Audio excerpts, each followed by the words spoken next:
Und wir wollen direkt live nach Brandenburg blicken, wo sich Olaf Scholz, der Bundeskanzler, aktuell das Werk von Rolls-Royce ansieht und ein Statement gibt.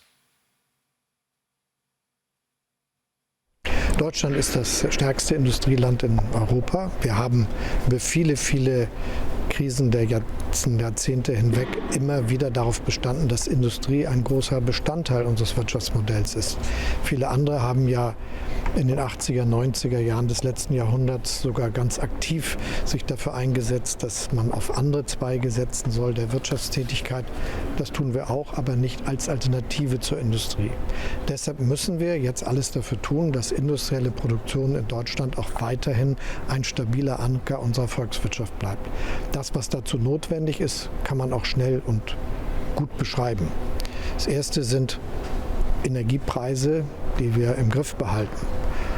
Da ist mit dem nun massiven Ausbau der erneuerbaren Energien eine Grundlage für billigen Strom für die Zukunft gelegt worden.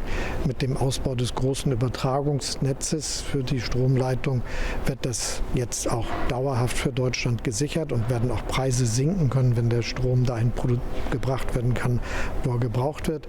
Aber die Ausbaukosten müssen kalkulierbar bleiben. Damit jetzt investiert wird in Deutschland, muss jeder wissen, woran er später sein wird. Und deshalb schlage ich eine Begrenzung der Entgelte für das Übertragungsnetz auf 3 Cent vor.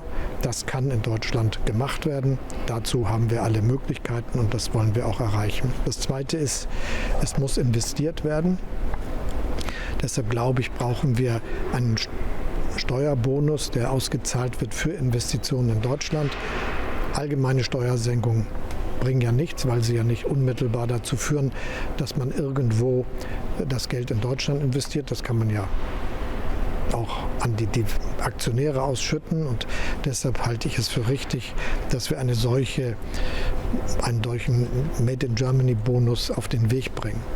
Wir müssen mehr investieren und deshalb müssen wir privates und öffentliches Geld zusammentun mit einem Deutschlandfonds und aber unsere eigenen Möglichkeiten zum Investieren auch entsprechend groß machen. Wie der Sachverständigenrat, wie die Bundesbank bin ich deshalb der Meinung, dass wir eine Reform der Schuldenbremse brauchen, um unsere Investitionsfähigkeit aufrechtzuerhalten, wenn wir gleichzeitig alles dafür tun müssen, dass es so ist, dass wir auch das notwendige Geld aufwenden, um für Sicherheit und Verteidigung gut vorbereitet zu sein. Das wird uns herausfordern und deshalb ist es jetzt wichtig, dass wir auch genau diese Dinge tun. Und am Ende bleibt Forschung und Entwicklung ein zentraler Baustein und die Qualifizierung der jungen Leute in diesem Land. Bei Forschung und Entwicklung haben wir es angefangen, dass wir neben direkter Förderung auch steuerliche Unterstützung dafür zur Verfügung stellen. Und mit der Wachstumsinitiative der Bundesregierung ist dazu auch ein weiterer Impuls verbunden. Ich glaube, da können wir diesen Weg auch weitergehen. Super, Herr Garten vom RBB. Danke, Herr Eschmann, ZDF. Eine Frage zu Syrien. Das Ministerland in Damaskus begeben wurde sich schon denn die politischen Beziehungen, diplomatischen Beziehungen zu Syrien, sag ich mal, wieder beleben, abgebrochen sind sie ja nie. Und die nächste Frage, Belebung, würde Deutschland sich in irgendeiner Form engagieren in Syrien? Es ist gut, dass Assad weg ist. Das eröffnet die Chance, dass die Syrerinnen und Syrer eine gute Perspektive miteinander entwickeln und dass Syrien eine bessere Zukunft hat, als sie so viele Jahrzehnte die Wirklichkeit dargestellt hat. Deshalb haben wir intensiven Kontakt zu denjenigen, die jetzt in Damaskus die Regierungsgeschäfte übernommen haben, auch zu vielen anderen Oppositionsgruppen, führen intensive Gespräche, nicht alleine, sondern auch verbunden mit unseren europäischen Partnern und unseren Verbündeten in aller Welt, auch mit den Ländern in der Nachbarschaft, mit denen ich auch selbst in engem Austausch bin.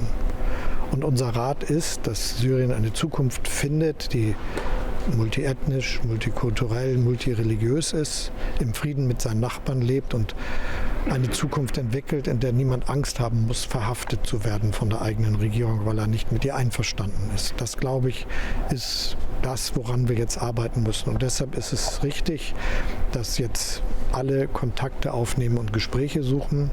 so wie das jetzt auch wieder aktuell der Fall ist. Ich glaube, das ist notwendig. Und wir werden genau hinschauen mit der Weiterentwicklung unserer Kontakte auch so voranzukommen, dass gleichzeitig dieser Prozess einer guten Zukunft für Syrien als Land und die Bürgerinnen und Bürger Syriens möglich wird. Das alles ist jetzt im Fluss und gerade deshalb ist es richtig, jetzt zu sprechen. Super, ich danke. Keine weiteren Fragen.